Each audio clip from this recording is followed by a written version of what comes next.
Hello, hello. Welcome to episode 50 of the Friends of Zeus podcast. Tonight we're going to be, look for us on Facebook at Friends of Zeus podcast, shocker, as well as Spotify under the same name. We're building that up, as we can. You can also be found on Facebook on the Giants Jack channel, but if you look up the Friends of Zeus podcast. Why don't I know the name of the podcast? You'll find us there. And that's about it. Tonight we've got George. George, I didn't get your last name. Hobbs. George Hobbs. Yep, there you got George Hobbs, and he is a fellow podcaster that we wanted to have on tonight. Can you give us the name of your podcast, what you do? It's The Fact Hunter, and it's conspiracy theories, but it's also alt history, and we also touch on a lot of current events that's going on right now. Okay. Does everybody? I'm Zeus. These are my friends. Does everybody want to introduce yourselves? I'm Michael. Jack. All right. Nice to meet you, George. It's great to meet you guys too as well. Thank you very much for having me. I appreciate it. Yeah. Thanks for coming on. Absolutely. We like podcasting and long walks on the beach. All right. Well, welcome everybody.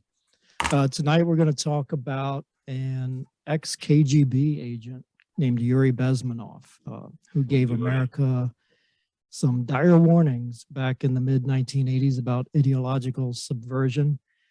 This is something Zeus and I have been wanting to talk about. I know at least the two of us have talked about doing a show on this.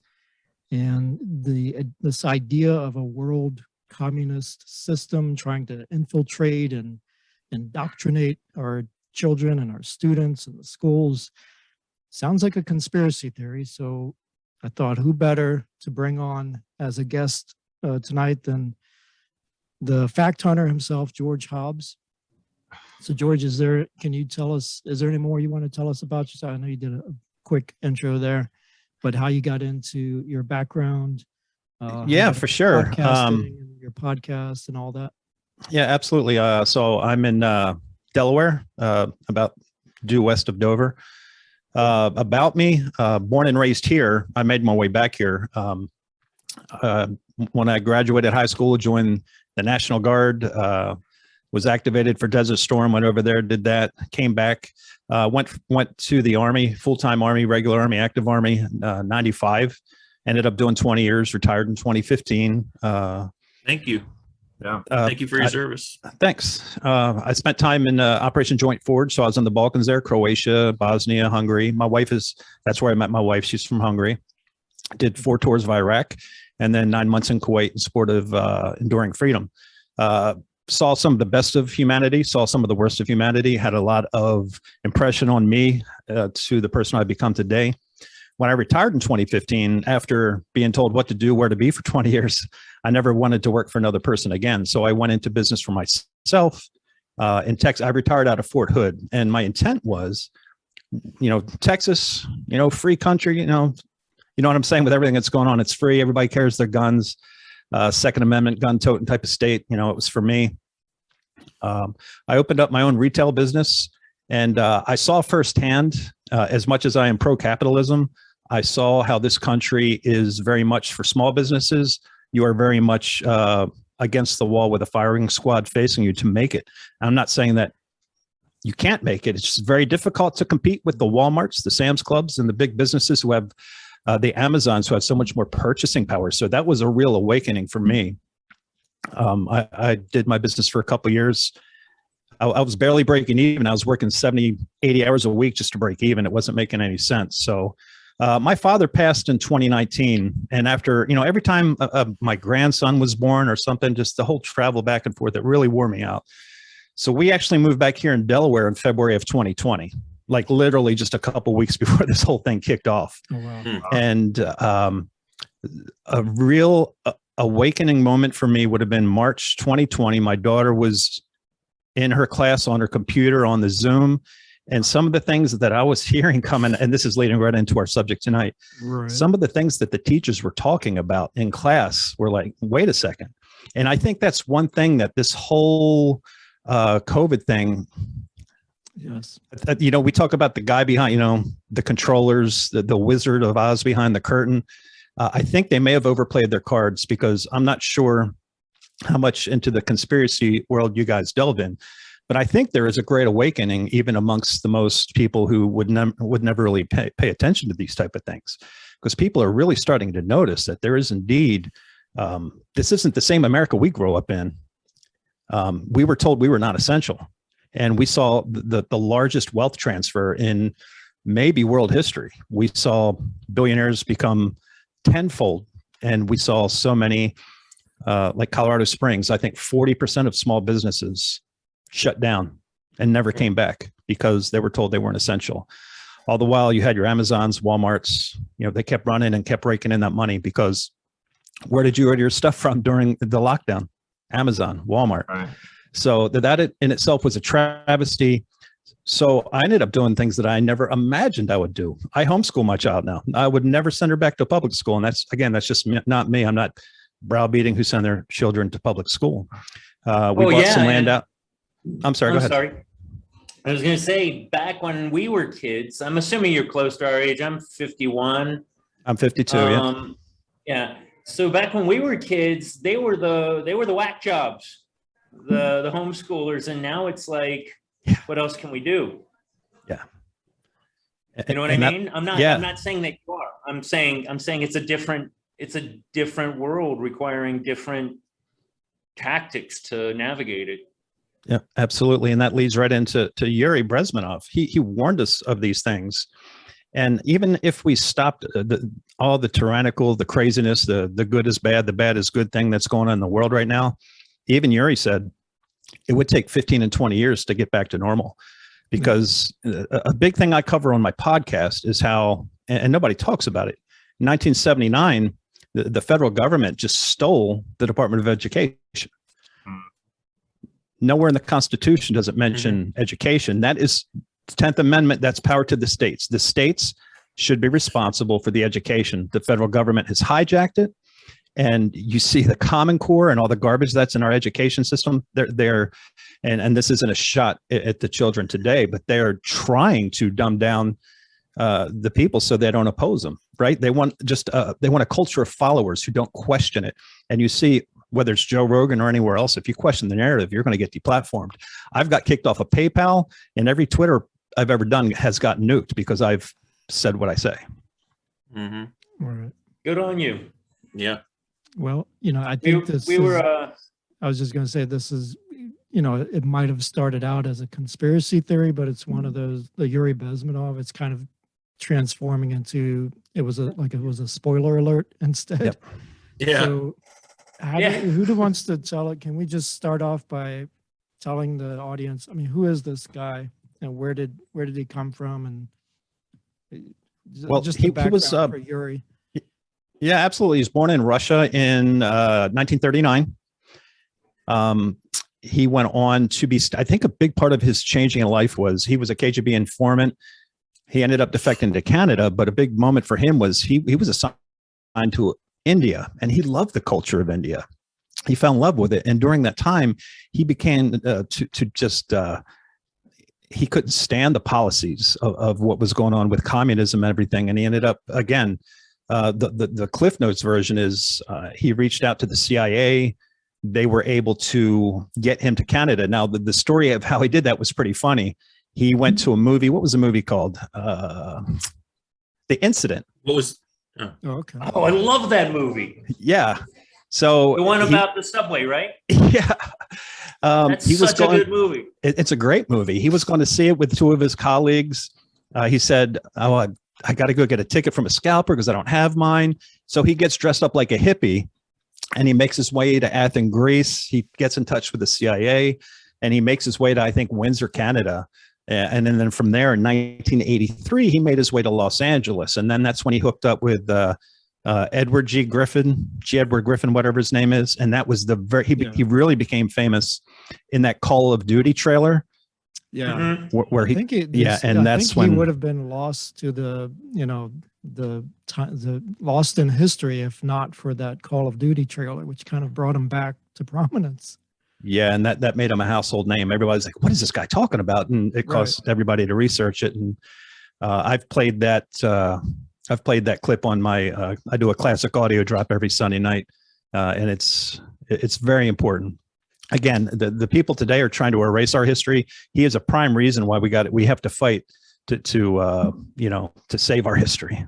Mm-hmm. But we'll talk about what he said. So there's there's some videos of him floating around online. The famous lecture was from Los Angeles. That was in 1983. And then oddly enough, 1984 was that interview with G. Edward Griffin, the famous interview that I think all of us have watched at least that one. But so gosh, he had a lot of predictions. Well, one of his predictions I thought was interesting, even before he got to the stuff about indoctrination, was his prediction about Russia, about the Soviet Union collapsing. He had predicted that it was probably going to collapse in on itself pretty soon. That was in 1984 that he said that. So it was only a few years, 5 or 6 years later. Yeah. So he was right with that one. And then he started going into the predictions of how, well, he was just revealing what the KGB was up to. So he was saying that it's not all this James Bond spy stuff. Really what they do is just try to get in to your country, any country that's capitalist or opposes their form of communism, and try to just influence. They want to influence everybody, basically, and get them to distrust their own government and their own system is what they're trying to do. So how do we, I don't know if we want to go over his 4 steps or just kind of talk I about. thought that was very important. interesting. Yeah. I mean, And that's happening right now before our very eyes. If I may, it's interesting that he said this because it's been done throughout history. Probably the most famous version of it was Persia. What they do is they send you in, you become part of the culture, you marry into the culture, you have children with the culture, and then, so that's why it's a 20-year thing, because you're indoctrinating a new generation. And then even if you didn't want to be part of this revolution or whatever you want to call it, now you're ingrained in it. You've got kids, you've got friends. I mean, for lack of better terms, it's a brilliant way to take over another society. You send them out or like the Romans, they would send them out to other countries, then they'd come back home to do their whatever business. You can take over without firing a shot, basically. Exactly. I mean, and he talks about the Sun Tzu, The Art of War, and how this is all part of it. And it's how that, I think he said they give that book to every Russian student in school to read. I just brought Mike a copy of it. Yeah, it's great. It's like an illustrated version. Yeah. Some of the stuff he talked about, it was interesting, like before he got into the full subversion stuff, but just the way that they would handle anybody that came over to Russia, the lengths that they would go to try and fool these people and lie to them. They would just put on entire like masquerades with, his job was to keep like actors drunk. And they get you drunk. It seems, Zeus and I both have Polish wives, so we can kind of feel for you, George, with your Hungarian wife. Yep. But there is a lot of vodka going around that area of the world. Yes, sir. It made me think of Bernie Sanders, because I know Bernie went over there in 1988. So what are the chances that Bernie was kind of wined and dined, or vodka and dined? No, there's actual like video of that, isn't there? Mm-hmm. Yeah, like party. Yeah, like old like a dinner party. Footage. And he goes out of there with a positive outlook on Russia, because they don't show you the reality of USSR. It's like the North Korea propaganda. Mm-hmm. there was a meme not too long ago where it shows this lady standing in front of like a backdrop of a castle or whatever it is, and it's like, be careful or pay attention to what you're seeing, because she's standing in front of this picture. They're taking a picture of her in front of this backdrop of a castle. Then you see behind the castle just dilapidated building, whatever the castle was before. It was a good statement on how they set you up to believe one thing and it ends up being quite another. I think the big thing that Yuri pointed out, and again, I didn't really start seeing this until like really the late 90s, and I was pretty actively involved in a pretty active media consumer, but it's the thing that a lot of people don't understand is this is purposeful. Like when he talks about active measures, this isn't just, oh, it's just politics, people disagree, people have a different way of looking at something. This is active propaganda. They are actively, asserting a point of view and actively trying to shut down dissent.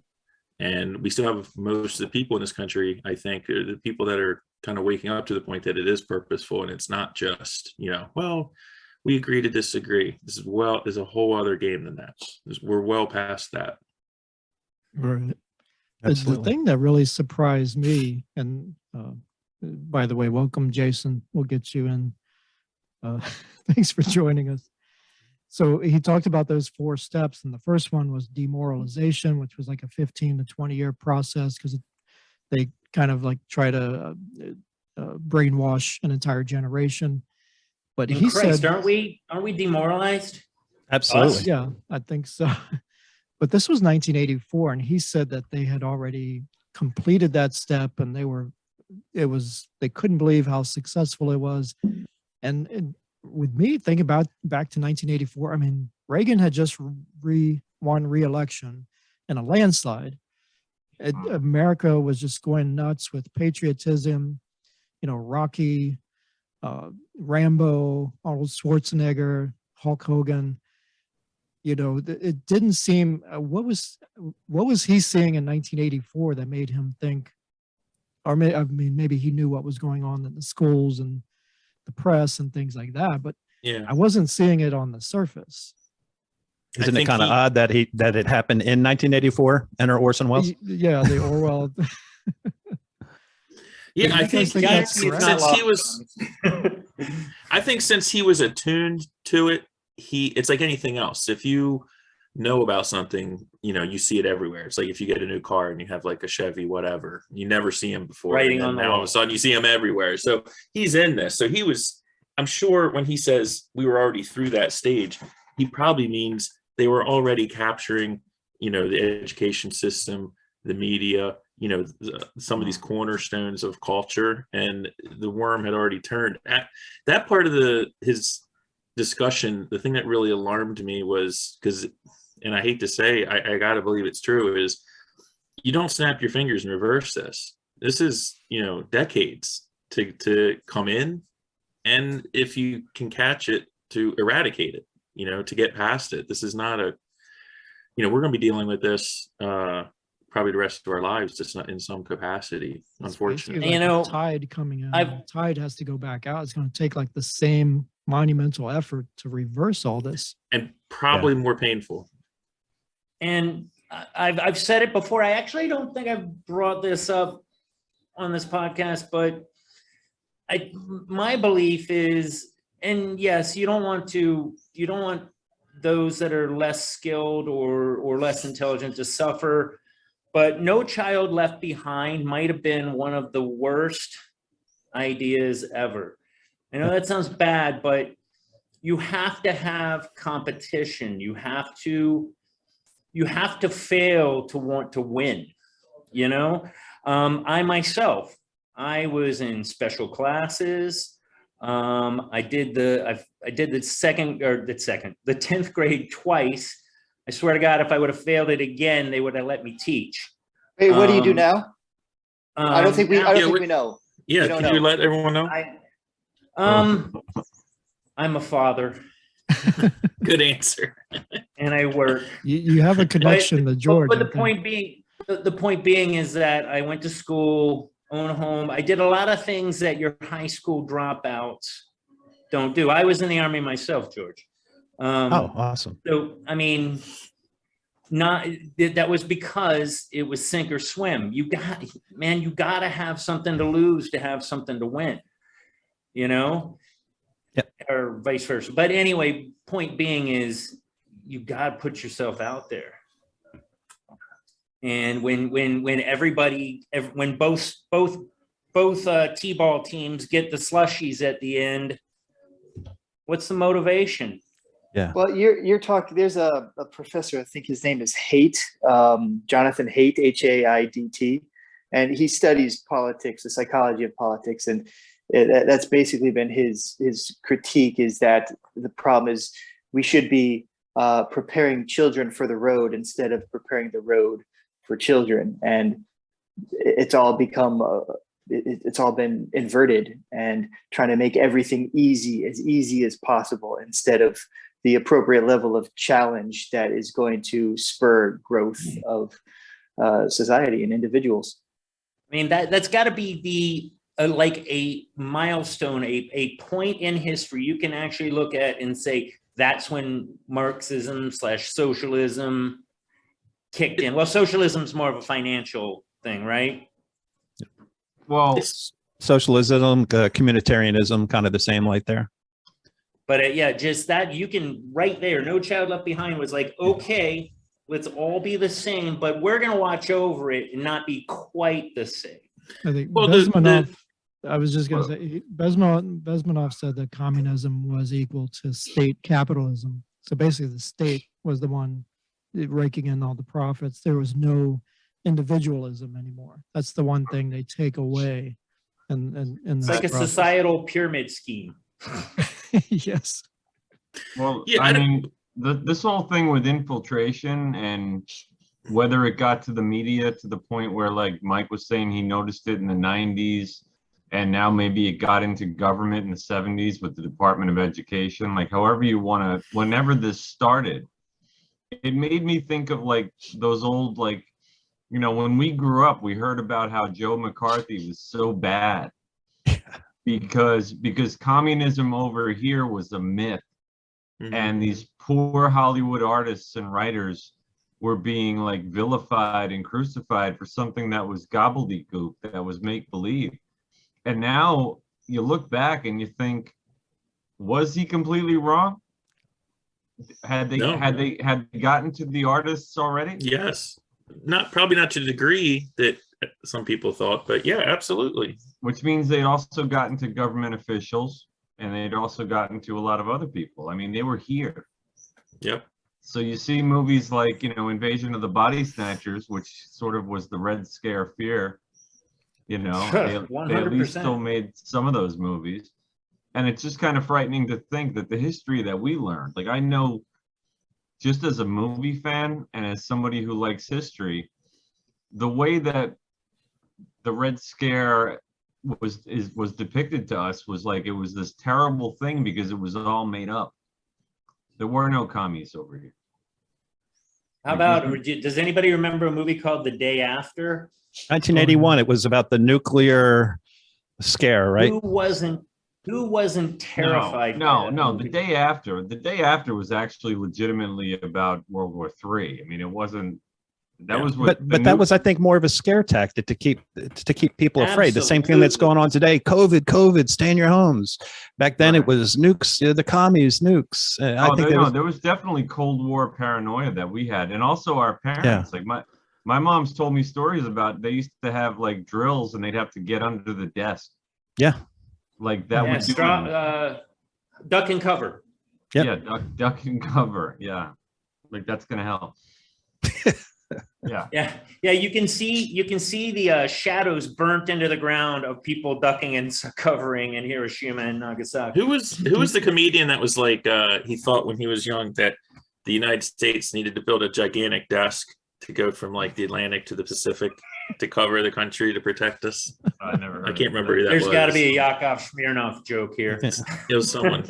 Let me ask. Sounds like something George Carlin would say. I think it was someone like George Carlin. Yeah. This might be a stupid question, but So so the six of us, why are we not brainwashed? I guess we weren't. Maybe did we not pay attention in school? Zeus said clearly it's our superior intellect. We have superior intellect. My opinion on this has been changing over the last, just even in the last year. I used to kind of have this woe is me, like, man, I'm in the minority. There's not many people. I kind of think that people that see this are more in the majority. I think the fact that the media and the entertainment industry and everything else is held, in a chokehold by the people that are supporting this type of propaganda magnifies their influence. But most people that I speak with tend, even if they're not totally eyes open about it, they're like, man, why is my kid still wearing a mask 2 years into this when there's like no science that backs that up? And I mean, people are seeing it more and more. And I think our people that think like we are underrepresented in the media and in the entertainment culture. So we don't see ourselves reflected. Yuri says it about 1 million times, and if we could go back and rename our podcast, I'd want to name it this. The media is the useful idiots. Yes. That he mentions over and over. Mm-hmm. We're walking along. There's a Stephen King story. Jack, you probably know this one, where it's the long walk. It's like called The Long Walk or something, where whoever wins, they all walk until they die. Yeah. And then the one that the Richard Bachman book. Yeah, and then the one that survives gets $1 million or whatever. But and a new pair of sneakers. Yeah. Yeah. And some salve for his feet. But I feel like we're doing that, and like it's just we're doing the walk, and hopefully we live. Like, I mean, if like it goes is south or something. What's that? Like a war of attrition? Basically. We just got to walk the walk and hopefully we survive. If this was 1930s Germany, right now we're talking and we're making these statements and we're angry and we're confused, we're demoralized. 6 months from now, we could be called revolutionaries. If anybody was listening to our podcast. Are we in the, have we gone, okay. So the 4 stages that Bezmenov talked about. So demoralization, we've got that. Destabilization, has that happened? That's where the economy, foreign relations. Yeah, look at 9/11. Look at the summer of 2020. I think I'm not jumping ahead here, but I think we're borderline part 4. They're trying to normalize all this stuff. The new normal. How many times have you heard that? Yeah. New normal, before times. And also, everything that they're doing to cast doubt and lower people's faith in the voting franchise, that's incredibly dangerous, man. You've got the president of the United States last week got on the TV and said that if these bills don't pass, that the midterm election in 2022 in the fall is going to be not legitimate. No, it was madness. Mike, it was worse. It's like they're discrediting it before it happens. Correct. No, it was worse than that. It basically what he said was, well, depending on things, it'll depend on what kind of a presentation we can make that it was rigged. In other words, they're waiting to see how it turns out. And if they have to make this, pre-active argument that it was rigged, like they're going to start planting that seed in places where they know they're going to lose. And they've been doing that for many cycles. But I'm saying the fact is that there's people, when you used to go to vote, I didn't question it. It's like going to church. I was like, this is legit. I never had any reason. That there's always you always heard about like Chicago, or there's some people with a mimeograph machine back in the 60s, cranking. But that was like here and there. But as far as like the franchise itself, I never questioned it. Never even crossed my mind. Yeah, but now that someone would steal a national election. And now now it's the new normal, because the Democrats The Democrats, they said it happened in 2016. They've said it's happened in every single time a Republican has won in my life. They said 2016 the Russians got involved, and then in 2020 Trump said that it was rigged and that there were all these fraudulent aspects of it, and now Biden's getting ready to do it again. So no matter what, it's all just a big ploy to make this probably as unreliable as it can be. That's the Orwellian thing, is that they come around and say, no, that never happened. We never doubted the election. Look at something that was look at Inauguration Day 2016 and how that's been memory hold. There were riots. I mean, I live right outside DC. I mean, like a mile from there were riots in DC. They were burning things on the day that Trump was inaugurated. Like, no one ever talks about that. There's a lot of not my president sort of stuff. And the thing is, if people don't believe that the vote is legit, then that is like that. You're basically destroying the civil society at that point. I mean, when people can't trust that, I mean, things get really sideways. But was that all us, or how much do you guys think that there was any KGB influence with that stuff, or are we just like stabbing each other in the back here? I think a lot of this is started it. I think a lot of this is divide and conquer, because as long as they keep us fighting amongst each other. You remember the Bug's Life or whatever, when Kevin Spacey says, as long as we keep them busy, they won't worry about us. If they ever find out what we're doing, they're going to come after us. If they keep us, this was never about black versus white or Democrat versus Republican. This has always been a class war. The people at the top just want to keep the people at the bottom further and further away. And going back to what I said in 2020, you saw this. Sorry? I said, let them eat cake. Yeah, let them eat cake, bread and circus, Netflix and chill, your football, because, again, it's distraction and keep us fighting amongst ourselves down here while they get away. Did the Clintons or any of these people have the word I always talk about on my podcast, accountability? Anyone who is in Congress or a president, no one is ever held accountable. And these things come out down the road of these terrible things that they've done. See, here's the thing that bothers me, and I'm sure you'll follow, but it's language. Language is intense. And, if you get all biblical, you can say the world was created with a word. You can say, speak things into existence. For me, two of the things we've said on this episode, and it's integrated into our language, is the new normal. No, normal is normal. You don't have a new normal, because normal is what's normal. You have a new twist to it, but normal is normal. And the one that really bothers me is agreeing to disagree. That's literally saying I'll comply. Yep. Good point. Do you see what I'm saying? I mean, that's huge. And we say it all the time now. New normal. Agree to disagree is like, it's like I can't even explain it. It really is a statement on how we're being led to think. It's integrated into what we say. Oh, I don't want to fight. I just want to be your friend. I don't want to have any opposing thoughts because God forbid you can't even use language. This conversation. Like you said, you can't even use language that might offend somebody anymore. You can't. Right. It's not a new normal. It's changing normal. It's infuriating. Another example of that is how homeless is now unhoused, right?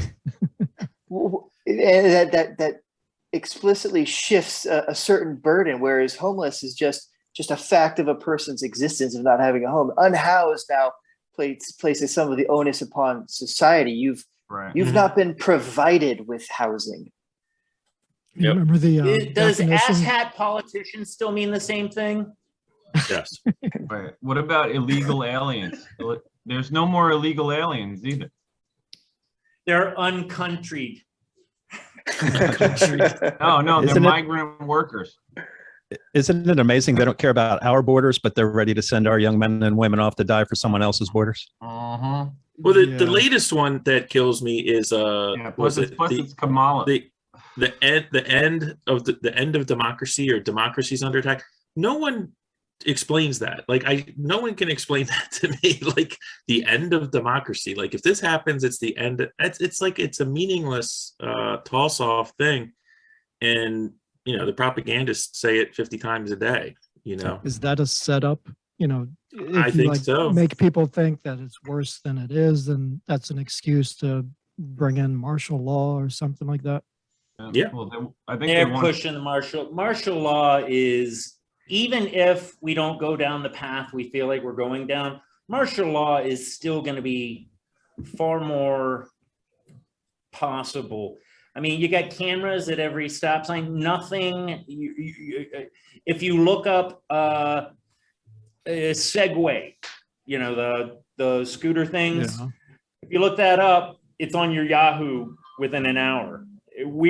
Big Brother is all up in our bottoms. Our stuff.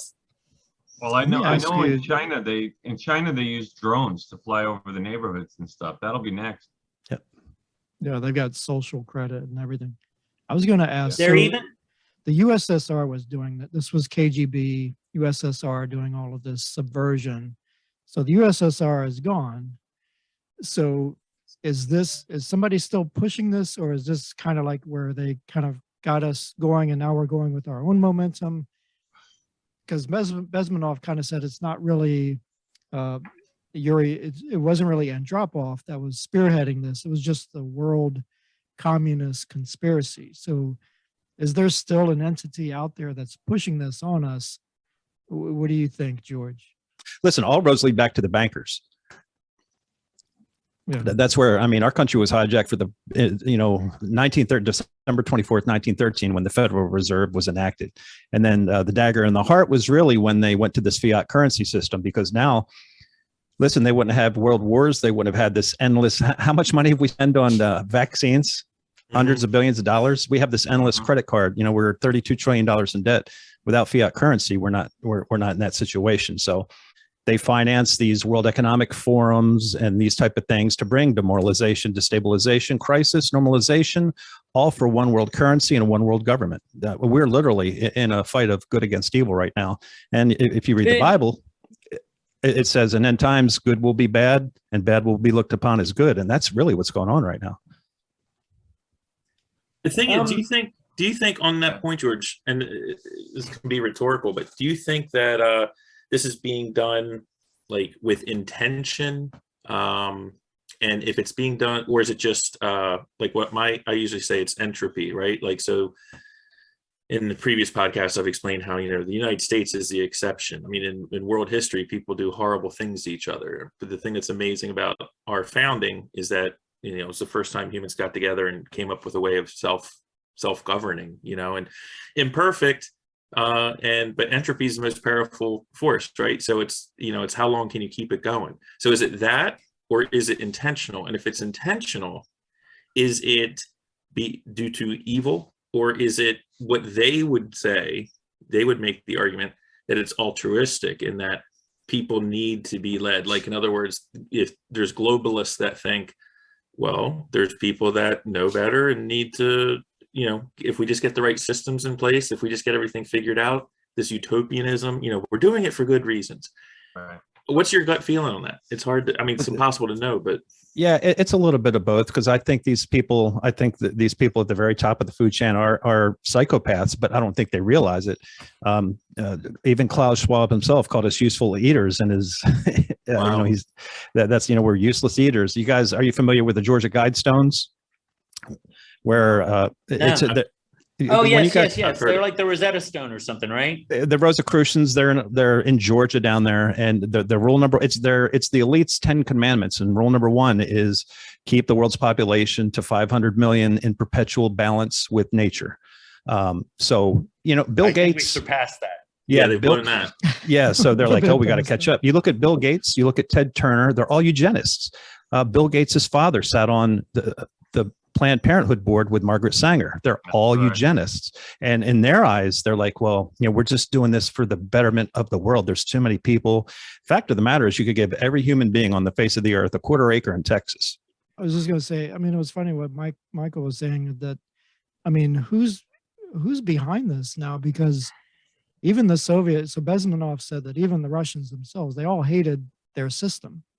They weren't in love with their communist system. They all realized how horrible it was. And yet they kept going out and pushing it on everybody else. They were like pretending like it was good, and they were just pushing it anyway, even though they hated it themselves. It's kind of weird. Again, I know we're talking about Yuri today, but this backstory again leads all the way back to 1913. The Federal Reserve. We do tangents. Don't worry. It's not uncommon. There's a lot of history out there that subjects, and listen, FDR ran in 1940 on the fact that he would not send his, our boys off to war. And it is noted that in November, we knew that Japan was going to bomb Pearl Harbor. And again, people, we'd already gone through World War I. We went through the financial disaster in the late 20s, early 30s. The last thing they wanted was war. So they needed to have this large scale event. So people believed that they allowed it to happen. And again, people are like, there's no way that our government would allow Americans to die. But when they saw the next day, December 8th, 1941, that the headlines plastered around all the newspapers, people rushed into their recruiting offices to join the military. The same thing on September 12th, 2001. When that happened, people rushed to their recruiter to join the military. And again, why did we go to Iraq? Who said it? I don't know who said it, but war is good for the economy. Yeah. You look at the last 20 years, big pharma and the military industrial complex has flourished at our expense. Yep. I totally agree. Yeah. So do you think, just on that subject right there, do you think that the Russians crossing the Ukrainian border is really going to be enough to get America behind any kind of military involvement? Because it's not Pearl Harbor, it's not 9/11, it's not, it's not Afghanistan. Iraq was what, Kuwait?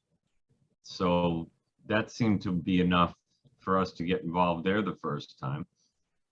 So maybe just crossing the border, you think that would be enough just to get galvanize America behind something like that? Again, it's going to go back to Desert Storm, August 2nd, 1990.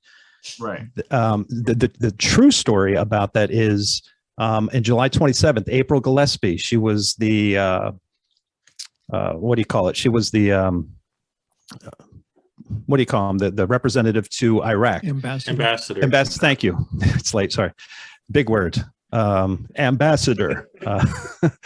And Saddam Hussein said, look, the Kuwaitis are slant drilling our oil. And if they don't stop, we're going to kick their ass. So, I want you to let George H.W. Bush know this is our intention. And she reached out to George on July 27th, 1990. And he said, listen, this is George H.W. Bush, who you could do 10,000 podcasts on that family. He said, hey, what goes on between Iraq and Kuwait? That's between them. Wink, wink. And of course, the second Iraq came across there, he made the big speech. And then there was, of course, the Naira al-Sabah, that 15-year-old girl who sat in front of Congress and cried about how the Iraqi soldiers were pulling these babies out of the incubators and killing them and throwing them on the ground. And then after the war in 1992, it came out that she was the Kuwaiti ambassador's daughter, and they spent $10 million coaching her up to give that lie speech. Wow. So again, whatever the end game is, they will use the propaganda. The television is the biggest weapon that they have. It's stronger than a nuclear missile. Is the television. So we'll see what propaganda they come with. Yeah, we've talked about that a lot on this podcast too, right, Mike? Again, words are power. There's Absolutely. A great book. There's a great book by an author named Neil Stephenson called Snow Crash. It reads like an anime, really cool book, but it talks a lot about how words are just so powerful. The pen is mightier than the sword. You can wave a sword at one person, maybe get him to back off, but you write a book and you can have an army behind you. You know Absolutely. What I mean? That's true. Yeah. I mean, every one of these historical world leaders, Hitler had Mein Kampf, Lenin has his little pamphlet, you know, all the way back to our revolutionary guy. What's his name? Had the famous book. Thomas Paine. Thomas Paine. Thank you. You know, it's all part of the words. John Locke. I mean, transcendentalism is kind of disappeared, and I think transcendentalism was one of the greatest things that we had, because it taught us to think outside ourselves. And now we just want, and I'm not me, not the group of people here talking, but we as a society just want to kind of, they said, oh, go stay at home, sit inside your house, look at things on the internet, play video games, do all these things, keep this in your hand at all times. I mean, has anybody else gotten the coronavirus updates daily on your phones? I didn't ask for that. Did you? No. You still get that? Yeah. Oh, wow. Oh. If you want, I definitely don't. if you want my opinion, if we were to compare this, and I think I probably They're said this tracking before, Zeus more closely than the rest Yeah. of us. because I got the Rona. Right. My opinion is that that this is like 1936 Germany, except now the unseen enemy that the leaders are pointing us towards is the unvaccinated. Yeah. And which is so odd, because the reason I got the vaccine is, first of all, because of the work that I do. Haha. I feel it's my responsibility to teach, to lead by example. And I also didn't want to be an anti-vaxxer, because I do think anti-vaxxing is kind of dumb. That being said, they changed the meaning of the word vaccine. Yes, Yeah. That's what I was going to say. That being said, what is now considered a vaccine was changed within the last 2 years to include something that is not the definition of a vaccine. It is not a dead virus. It's genetic manipulation. And if it works, I think it does, great. But they changed the definition to make us more comfortable. And that frightens me. No, they changed the definition because it doesn't fucking work. Fair enough. I don't know. That is true. That is true. I did get it and then get coronavirus. So. my sister has coronavirus for the second time, and she's vaccinated. But it's Not a class competition, Jason. it creates a class kind of Yes. division. And I think that's what Bezmenov talked about. It's not just race and wealth, but a class system. And when you have, okay, you can only come into the restaurant if you've got your little passport card. Everybody else, you got to stay out. That terrifies me more than anything. Things like that. I mean, it's really, the unvaccinated are kind of like second-class citizens now. Yeah, they're the diseased. Well, we talked about this too. The whole conflation, again, getting back to like words mean things. I mean, this whole idea of if you're against mandating that people get an injection in their arm, that you're anti-vax, like that. It's like, no, you can be pro-vaccine and anti-mandate. That's complete. I mean, that's, that used to be like where everyone was. Now it's like they use this slanderous, you're anti-vaxxer or whatever. It's just It's ridiculous. It's words, man. Yeah, and it's amazing. Yuri was right, because look, you have the same people who are pro-mandate are pro-abortion. So on one hand, it's my body, my choice, but not really. That is the thing that just blows my mind. Not with vaccines. That's true. Yeah, I don't get it. So yeah, their argument. What? I was just so their argument is things like the polio vaccine. Well, they mandated it with polio, but it was a vaccine. They didn't change the definition of vaccine to get people to get, and it was killing our kids. And guess what? You kill our kids, we try and fix it. And it works. And it worked. Yeah. So why was the flu vaccine? That was a real vaccine, right? But that just only lasted a year as well. But even the flu vaccine isn't guaranteed to work. No. It's only one of 4. You get 4 strains, but there's dozens and dozens each year that they try to guess what it's going to be. Yeah. I mean, the flu really, as we experience it, is really a class of viruses at this point. It's not a virus, you know, it's one And of this many. doesn't act much different than the flu. Causes pneumonia, you die. It affects people that aren't, you know, healthy. The year before the coronavirus we were blessed with its introduction into our society. 85,000 people died of the flu. That ain't a small number, but it is only 1/8 of the number of coronavirus, which, you know, is still in world population or even just the United States population. And I'm not diminishing it. It's sad that people are dying from it. It's horrible. But at the end of the day, it's not devastating humanity. It's still not as deadly as sugar. Right. That's my next point. Yeah, you got a 400-pound person saying, I got the shot, I'm healthy, right? Hey. No, but look, I mean, 220. look, I got a little, you know, we're not perfect, but my point is they never talk about preventive. Like you were in the military, we know preventive maintenance, right? Changing your oil. Oh yeah. Your body's the same way. All they talk about are things that make money, the magical elixirs, right? Your shots, you get your little blue pills. They don't talk about eating healthy, not eating sugar, getting outside every single day, getting natural vitamin D, getting exercise. They just want to talk about all you hear every day, every freaking day. Get your vaccine, get your vaccine, get your vaccine, get your vaccine. Yeah. And then you hear in Israel, but you know, they've gotten 4 now. People have gotten 4 shots and they still have some of the highest COVID rates in the world. And it's just, I wake up some days, guys, and I just think, you know, this has to be a dream. There's no way this shit is really happening right now. Well, and a lot of it's predictable. No, I'm saying a lot of it's predictable too. The head of the lady who's the head of the CDC, this was last week too. Walensky, you know, came out and said, you know, in order to be considered fully vaccinated, you have to have the 3rd shot.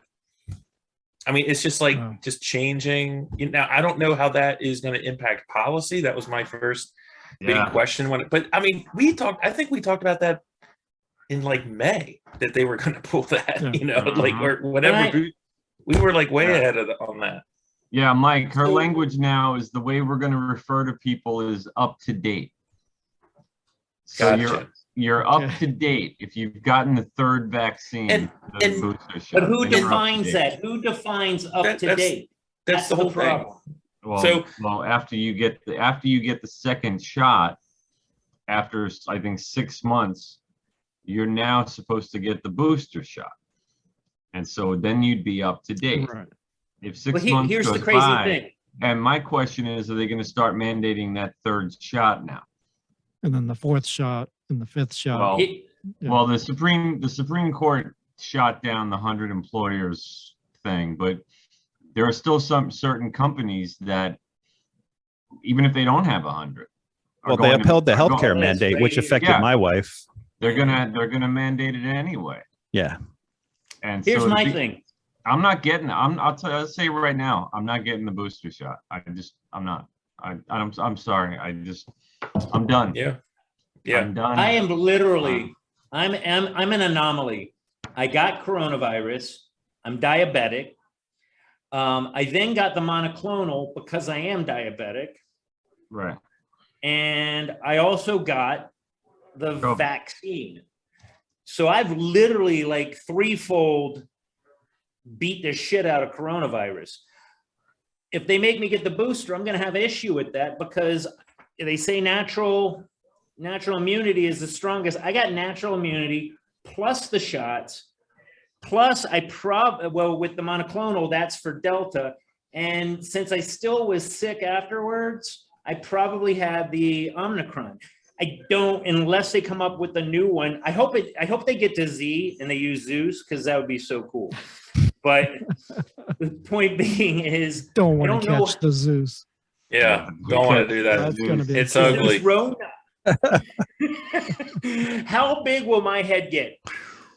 All right, guys. So let me bring it back. So I was going to say we need to get back to Yuri. Get back to the kind of towards the wrap up here. But so how do we get out of this? Because even the KGB, it's funny that Bezmenov moved here. It's kind of like he set this like giant ticking time bomb and put it in motion. And then he moves over here to Canada and then Los Angeles. He's like, okay, well, I hope you guys disable that bomb that I placed here 20 years ago.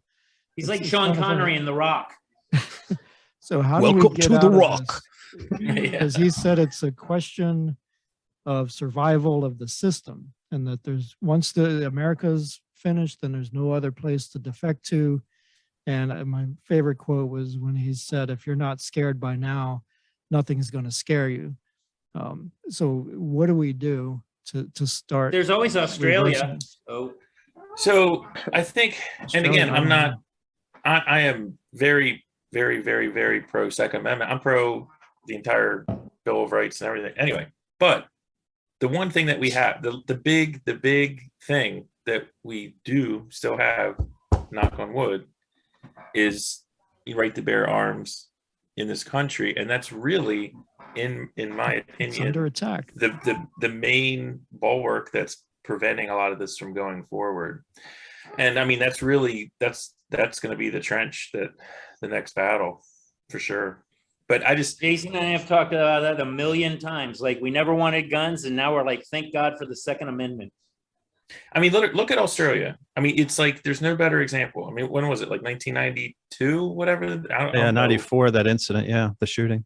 And they took away everyone's guns within just a few years. Is it a mass And look where shooting? I don't know Australia is about now. Yeah. Yeah. But I mean, the answer So- was we have to get rid of guns, and then look where they are now. And it's We have to be completely defenseless. I mean, Save us. imagine if we didn't have an armed citizenry right now, like how much faster these things would be going. And what Yuri said, what Tom just said, that was the chilling part to me. And I've heard other people paraphrase this before, but the fact that he said this back in 1984, which was, you will have nowhere to defect to. You know, America is the last place. And again, this is something we've talked about before too, but I've talked to people from Nicaragua and Venezuela and these other countries that came here just within the last decade.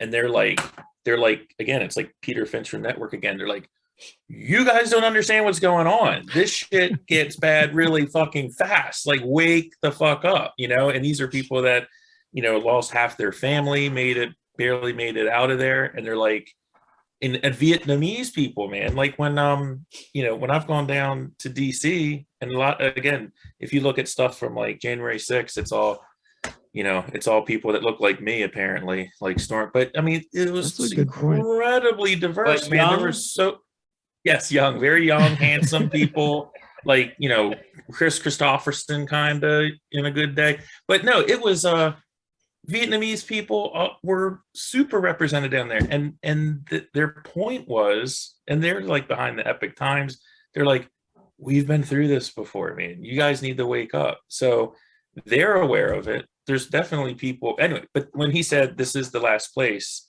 it is. And I've said this before. We are the unusual. We are the revolutionaries. A little bit, because I don't think the leftists realize it, but all these immigrants coming in, because Glenn Youngkin got like 54% of the Hispanic vote, because they've, like you just said, they've seen this stuff, and they haven't been indoctrinated because they haven't been here they grew up somewhere else, so they're not indoctrinated. And they come in and they see this craziness, and they're like, no, I'm not going with that. I'm going to vote for the Republican. So it's I don't know if the leftists realize, but they're kind of helping us a little bit stem the tide with all these immigrants. Maybe there's a new hope. Here's the thing, and I want to put this on our next Foz shirt that we do. But the one thing that the Marxists, or as Levin would say, the American Marxists, the thing that they forget is that America is full of Americans. Like that, it is different. This is not France. This is not the Soviet Union. There is a culture here, and that's what they're trying to destroy. Like what George was saying with history, it's not about, they're looking to erase history. There is no history. There is no past. It is the ever present now, right? And that is they're already well down that road. I mean, that's really what you need to put your shoulder against and fight against. I mean, the toppling of statues, all this stuff, that's all tied into that. It's the erasure of our history, because it's an erasure of our culture, which is one of the things that's preventing them from steamrolling us, you know? Going back to what Tom said, how do we fix it? Because if we just believe that the far left progressives have buried themselves and it's just going to be a red wave. I mean, do y'all, it's first time meeting y'all, do you guys really believe that Joe Biden got 81 million votes? Absolutely not. So what's to say that they're not going to continue to rig these elections? Absolutely. Going back to time, how do we fix it? Is it salvageable, or do we have to, Well, I mean, what do we got to do? His ineptitude, Afghanistan doing Saigon 2.0, I think at least clears us of him. I'm hoping. No, and you guys, I've admitted it before. I voted for him because I didn't like Trump. I feel, and I am rightfully ashamed of that. So good. Beat me up to. But I think he's enough of a buffoon or enough of a doddering old man, and I don't even hate the guy. I don't think not about him. I don't need. Well, hold on. I don't think that he's in control of his faculties. I really feel like he is completely a figurehead. He's what people thought they wanted, a grandfatherly, Gentile person. Jack's right. It's not about him at all. No. Right. This is, you know what? It's about This is why people think there's an Illuminati. Because that guy should not be running a country. He's not. He's not. That's what I mean. The country. Right. But you see what I'm saying is he should not be the representative of what the United, nor should, and I know you guys are going to disagree, but nor should Trump. We need to go back to a long way back. Maybe Reagan. Oh, don't say it. Yeah. What? Maybe. Maybe we should stop looking to the elites, and maybe this two-party system is just to make us believe that we have a choice. Yeah, I mean, calling people leaders. But that being said, we don't want Ron Paul either. Oh man, what are you talking about? I still have my I'd rather have Nader 20. than Ron what was it? 2000, whatever.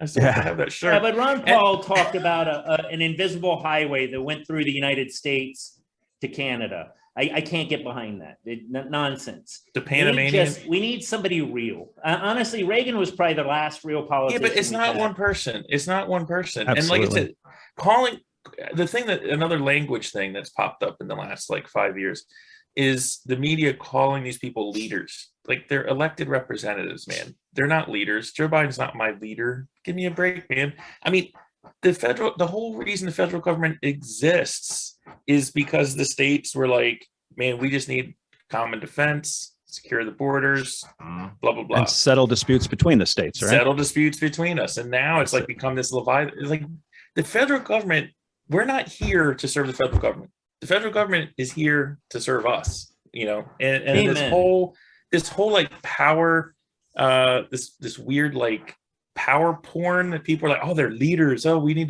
to look at Nancy Pelosi and George Bush as they're all knowing, they're so smart. They're idiots, man. They haven't even held a real job in their entire freaking life. They have no idea. If their car got a flat tire, they would have no idea what to do. They would have no idea what to do. And so they're not our leaders, man. Proletariat to fix it for them. I'm just saying, they're not leaders. I hate that term. I call them parasites.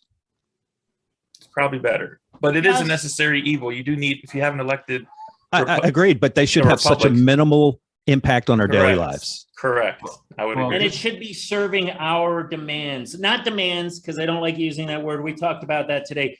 They should be serving our needs. Yeah. We need better roads. We need internet everywhere. We need no more homeless people.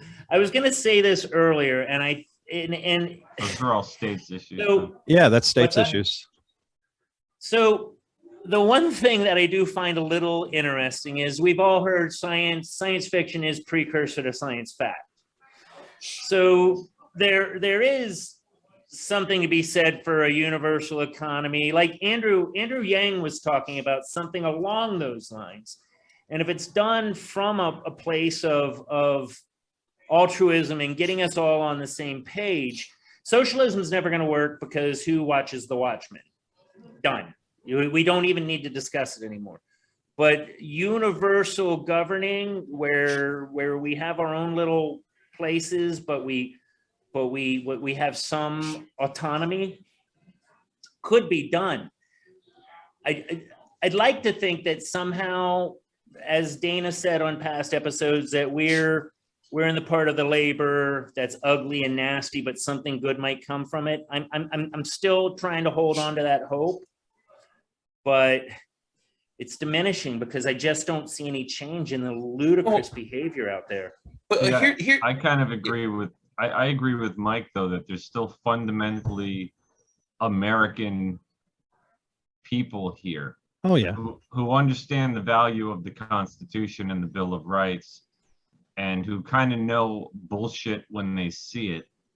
And maybe Virginia was an indication. Maybe there will be a red wave. I'm just really concerned with the question that George posed, which is, if every election is now suspect. Yeah, that's horrible. And if they could pull off what I think they did in 2020, whether I'm alone on that island or not, then who's to say that the red wave can overcome that? That's what I don't know yet. And this year is going to be a strong indicator. And Biden's already said, well, it kind of depends on how it goes. Right. It's horrible, man. I mean, yeah. The thing is I just totally lost my thought. I'll have to come back. I'm sorry, man. I mean, my theory is that, they didn't expect Virginia and New Jersey to be that close. So maybe they didn't have things in place to sway those states. Just a theory, but they had things in place in like Michigan. The thing is, it can't. I mean, even with the things. I mean, again, not for the purposes of everyone out in podcast land. Like, people can disagree. Like when George was talking about, or insinuating that maybe the Holocaust wasn't as bad as it was. I totally disagree with that. But what I don't do is say, man, George needs to be terminated from the internet. Right. He can't, like, the answer is on another pod, like, we could have that discussion, but there's a lot of people out there that are like, if they disagree with something, they're like, that person, they need to be deplatformed and all that. Anyway, my point is, where we're at right now, like to Jack's point, we haven't even started, man. I mean, you talk about like during the Revolutionary War times, when England was having troops forcibly stay in people's houses and slaughtering their livestock and eating it and then burning it down and roll. For us right now, it's like, man, my Twitter account got deleted. Damn, it's the end of the country. There's nothing we can do. It's all over now. I mean, we haven't even started yet, man. It is it's not that they're still singing the anthem at the beginning of the game. Like, they haven't even blown the whistle yet. Seriously. I mean, everyone needs to calm down a little bit. It's going to get worse? Is that what you're saying? It's going to get worse. Yeah, it's absolutely going to get worse. What Mike said, no question. Look, we're trying to keep a civil, we always trying to do civil discourse. Disagree, but not agree to disagree. I'm not using that term ever again. Yeah. But sometimes I go up to Zeus when he's not looking and I just punch him in the face sometimes. Bear with me a second, Mike. Well, that's why it looks like that. I fuck everyone. I like to say that there is no conspiracies, there's choreography. I got a question for George. So what stage do you think that we're at out of the four? You think we're in normalization? I do. Yeah. And that's the important thing. I think that the greatest thing about our country could be the detriment of our country. We've had so many different people from so many different walks of life come to our country over the last 200 years. And the problem is when people come to the United States, they don't always assimilate. You just look at the Omar lady in Minnesota. She came to this country, from a poor Somalia, but she didn't adapt the American way. She wants to bring her Marxist theories and her way of life here instead of adapting to the freedom of speech and everything else. The problem is we've had so much infiltration from, you know, we're six middle-aged white guys and we tend to mostly think alike. However, there's a lot of people out there who's assimilated from different parts of the world who have different values in life. So while us six agree on most things, there's still a lot of people out there who want the government to take care of them. And that's a big problem. I don't want the government involved in any portion of my life. Yeah, well, you know, and it's interesting you said that, because assimilation was what the Romans did, what the Persians did to run the world for hundreds of years, was the assimilation thing. So maybe you're right. Maybe you said it was a detriment, but maybe the benefit we have here is that people do come here and we do give them the ability to say, to you know, scream at the clouds every once in a while and disagree. However, I don't get her. I mean, why would you run from a country if your country is like in shambles and you got to get out of there? Why would you come here and then try to replicate what you had back in Somalia? It doesn't make She was sense. a child. Well, it's not so much that she's replicating what was in Somalia, which is like pretty much run by warlords and all. And she was a child, so she was brought here, you know, by her parents. Who knows what the reason is? I mean, the fact is she's totally a Marxist. I mean, whether she self-identifies that, her actions belie it. Why? Who knows? I don't even care why. It's like my bigger question is like, how did she get elected? No, to me, it's not her running. It's like, how does she get elected? I mean, that's the part that's concerning. I think she got elected because in her district where she ran, it's one of these high. It's got a huge population of Somalis. Somalis and I don't know, Muslims. It's it's specific to her little part of the world where she decided to run. I mean, the whole thing with Marxism is, I mean, again, and how American Marxism is different than other forms of Marxism, whatever, because in our country, the original sin is racism, right? It's not so much a proletariat bourgeois separation as it is, you know, that's kind of our white, pardon the term, white underbelly. And so that's what they attack. And it's sort of like, hey, you know, are you having any issues with anything? Well, here's a similar group of people that are like you. And these people over there are the ones causing it. It's like that, you know, separate, divide, conquer. I mean, and she's so transparent with the way that she talks about stuff. And most of the, you know, Schumer's the same way, Pelosi's the same way, Biden's the same way, Harris is the same way. I mean, it's all divide and conquer, you know. Takes a special type of person to see their city burn and say, we need less police. Mm-hmm. I think we could probably keep going for a few more hours, but let's. Yeah, no kidding. We should probably go ahead and wrap it up before Jack gives us the send off. George, so where can people find your show, The Fact Hunter?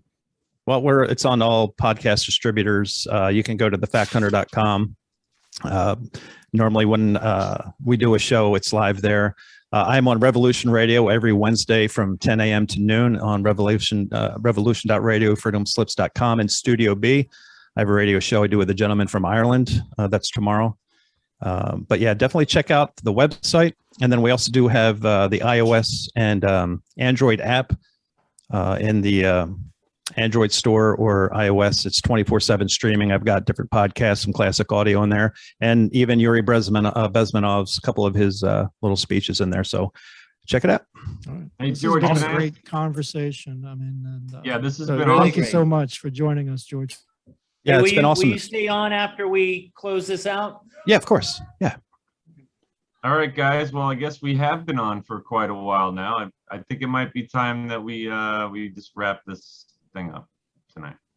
All right. All right.